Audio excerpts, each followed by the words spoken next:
আসসালামু আলাইকুম। Crime TV ৭২-এ আপনাদের স্বাগত। সাথে আছি আমি তাহমিদ। এবার বিস্তারিত।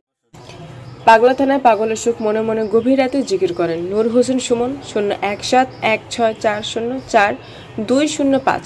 ময়মনসিংহ জেলা গফুরগাঁয়ে পাগলের সন্ধান। পাগলের যুগ মনে মনে সবসময় সে এলাকায় একাই চলে। গভীর রাতে বিভিন্ন গাছে গুড়ায় পানি দেয় এবং জিকির করেন।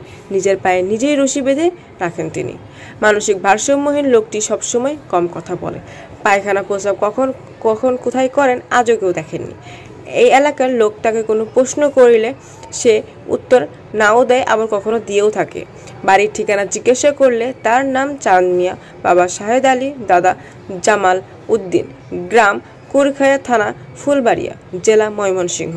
পাগলা থানার মহাখালী ইউনিয়নের কান্দি বড় চৌরাস্তা ২ বছরের যাবৎ অধিক এখানে অবস্থানে আছেন তিনি। এই এলাকার মানুষ তাকে অনেক আদর করে রাখেন।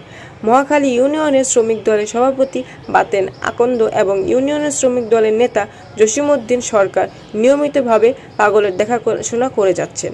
থাকার জন্য ঘর করে দিয়েছেন, খাবার ব্যবস্থা করে যাচ্ছেন। তার পরিবারের লোকজন চিনে থাকলে যোগাযোগ করবেন।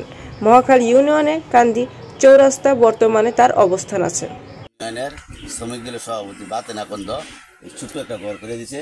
এই পাগলে খাওয়ান খোরাক সবই দেয়, এই আর গাছে গাছে পানি দেয়। আমি জসিম সরকার শ্রমিক দলের এক কর্মী, আমিও দেখাশোনা করি এই পর্যন্ত। ওনার কোনো পরিচয় জানা নাই। একটা গল্লিপ দে